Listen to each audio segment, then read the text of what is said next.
The team that needs to bridge that gap, help the Big Ten bridge the gap between themselves and the SEC, is the Penn State Nittany Lions, man. What is up, everybody? It is Jake with Master of Football, back at it again. Happy Thursday. Thank you so much for being here. If you want to be up to date on everything college football, pro football, Madden, EA college football, NFL draft, anything related to American football, hit the red subscribe button. You'll not be disappointed. Also hit the like button too, and subscribe and follow on Twitter. Twitter/XFam is growing. Without further ado, let's get into the video. So I want to first talk about a very, very important team in college football right now, the Georgia Bulldogs. Right now, the Georgia Bulldogs are the two-time defending national champions. It wasn't always like that.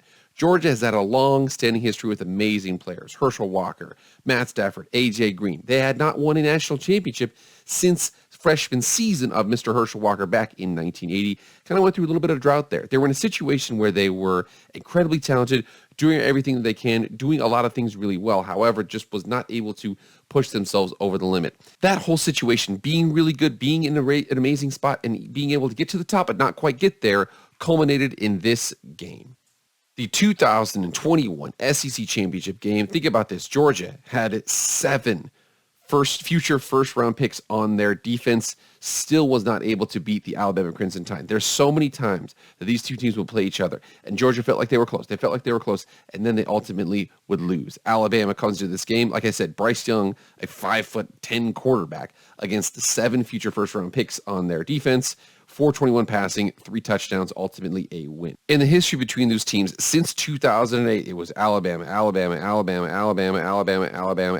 if you think about that too, a couple of these were in the SEC championship game. One of them was in the national championship game. The fan base was in dire straits. They were not in a situation where they could break through. However, January 10th, 2022, after that, they played the Alabama Crimson Tide and they won. And then they were able to, again, once they broke through that window, they were going to be a national championship power team. And they won the 2022 national championship, or they won the 2021 and the 2022 national championship. They're 2-time defending champions. All they needed to do was get that mental block out of their brain. We can beat Alabama. We can beat Alabama. They did, and they were able to break through. But I'm not talking about Georgia in this instance. I think there's a team that's in the Big Ten right now that's in a very similar spot. When you think about the Big Ten, obviously there's 2 names that come to mind right now. It's Ohio State. Obviously, Ohio State won a national championship with Zeke Elliott, and they did really well out there. We see Michigan. Michigan was in the CFP. They had a crazy game against TCU, but again, they were still there. There's a lot of chances that they could have, had they won that game, they would have put up a better fight than TCU did in the national championship game against Georgia. But beyond that, though, the additions of USC's coming in, they are a national power. They are able to be up there with those other teams. The team that I would say that is the difference between, not the one team, but a team that is assisting the difference between the SEC and the Big Ten. Right now, the Big Ten has 3 legitimate national title contenders. LSU can win a national title at any season. Alabama can win a title any season. Georgia can win a title any season. There's a couple below that they kind of need to have the right situation. Florida's capable of doing that. Auburn won a national championship. Tennessee looks like they've kind of got their ducks in a row here. And then we have Texas, who won a national championship with Vince Young. And then we also have Oklahoma can kind of do that too. They're both heading into the league there. The big thing that for the Big Ten to kind of bridge that gap, and again, not going to do it all the way. Like you said, that's almost 8 teams capable of winning a national championship in the SEC next season when they have Texas and Oklahoma joining them. Almost half the league is national title contenders in some way, shape, or form within the last 20 years. However, the Big Ten, USC, Ohio State, not even really Michigan, they haven't really won a national championship in a while, but they're capable of it. The team that needs to bridge that gap, help the Big Ten bridge the gap between themselves and the SEC, is the Penn State Nittany Lions, man. I mean, last year was a perfect example. Other than a crazy week 1 game they played at Purdue, it was crazy, it was wild. There was a touchdown in the final couple of minutes there for the win.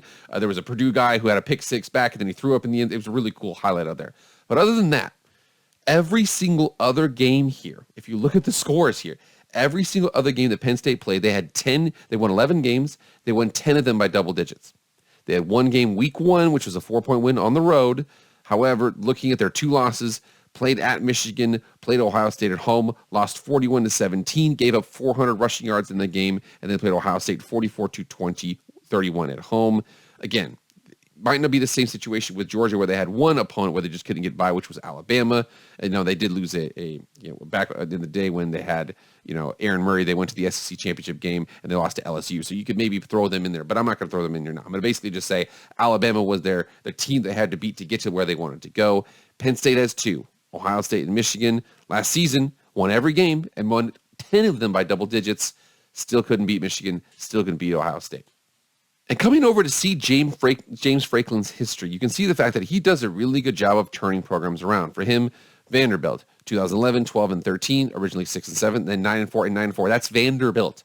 Vanderbilt is not a great SEC team, not a great SEC power. 4 and 4 for Vanderbilt in the SEC East, 5 and 3 for Vanderbilt in the SEC East. That is absolutely huge. He comes over, establishes his culture at Penn State. Took a little bit of time here, 7 and 6, 7 and 6, then 11 and 3, then 11 and 2, 9 and 4, 11 and 2, 4 and 5 in the COVID season, and then we had 7 and 6. And then last season was 11 and 2. Now they do replace Sean Clifford. He is maybe not a legendary quarterback, but he is an experienced quarterback. They have their new quarterback coming in, Drew Allar, and then also the defense that comes back. In addition to one of the best offensive lines, Olu Folushanu. I don't know if I said that name right, but again, look him up. He's got a wild name. He's a left tackle. He is going to be a top 15 pick, and the defense is really good too. So last season, the defense was great. The number 1 in the Big Ten in sacks and tackles for loss, 16th in the nation in total D, amazing in the red zone, 10th in the country in the run defense. Now, that even includes how they did against Michigan when they gave up 400 yards. So again, the defense is good. The offensive line is good. Quarterback is young and explosive. We'll see what they can do. And an underrated thing to consider here is how many freakazoids Penn State has been producing. So you think about Georgia, Georgia and Penn State. Georgia, for the longest time, had all these dudes in the NFL who were like, that dude's a freakazoid, that dude's a freakazoid, Justin Houston, this guy, bam, bam, bam, bam, bam. You come over here and you see Penn State, they've got the same situation here. You see Odafe Owe, who was 6'5", 257, and ran a 4.3 40. Think about Iker Gross-Matos, who's a big giant guy. Miles Sanders is a freakazoid. Jaquan Brisker is a freakazoid. Micah Parsons is a freakazoid. Mike Gesicki is a freakazoid. Saquon Barkley, need I say more? Amani Owarie is a freakazoid. Pat Fryermuth is a freakazoid. Joey Porter Jr. is a freakazoid. We got Troy Apke, who's a white guy who ran a 4.3 40. Again, I'm just saying that Penn State has had this weird ability to produce out these absolutely freakazoid players. Jahan Dotson, I mean, come on. There's so much talent coming out of Penn State. How can they not put it all together and get to the next level? And again, think about this. This isn't going to change for the future. This right here is the 2024 class right now, so this is not going to be entering this season, but the next season. So Georgia's at the top, Ohio State, Florida, Alabama, Florida State, Michigan, LSU, and then Penn State. They are up there ahead of Notre Dame, Texas A&M, Tennessee, Oregon, Clemson, Auburn, Miami, Oklahoma. Penn State is going to continually be a top-rated team. They just need to get past that pesky Ohio State and Michigan in order to get where they want to go. And you look at their schedule for this next season. Okay, I appreciate my boys at West Virginia. It looks like right now that Penn State is favored to win that game. Then you got Delaware at home. At Illinois will be interesting. Illinois does lose Devin Witherspoon, a couple guys over there. And then they play Iowa at home, who's a good defense. So we'll see what Drew Allar is made of by the time September is over. And then at Northwestern. And then they have UMass at home. And then they have the big one. At Ohio State in the Horseshoe. Home against Indiana. At Maryland's not going to be easy either. And then home against Michigan, and then they ended with Rutgers at home and at Michigan State. So for Penn State, you're really going to know what they are, kind of in the middle there. So October and November, there's about a 4-week period here where they play at Ohio State, at Maryland, and home against Michigan. You're really going to find out if they can go 3-1 in those games. Again, they have to beat Ohio State or they have to beat Michigan in order to get where they want to go. They have an opportunity there in about a 4-week span. And you can see the betting lines right now. So the betting lines right now, they are favored to go over 9.5 wins. So again, last season, they went 10-2 in the regular season, won their bowl game, 11-2. 2 losses, Ohio State, Michigan. Right now, it's favored to win 10 games in the regular season. That probably means win every game, lose to Michigan, lose to Ohio State. If they want to get to that next level, they need to beat those programs. The SEC is far and away still better than the Big Ten. One team that is capable of competing at a top flight level that needs to really step up their game is the Penn State Lions. Again, you saw the same thing with Georgia. Georgia was an unbelievable program. They had the hardest time beating Alabama. Once they did, 2 straight national championships. Do I think that's going to happen with Penn State? Not necessarily, but they need to show the ability to beat Ohio State, to beat Michigan. They play them both. It's going to be happening more and more. And again, USC's coming into the league. They need to set themselves up to be one of those teams to help the Big Ten compete with the SEC in terms of overall roster for national championship contenders.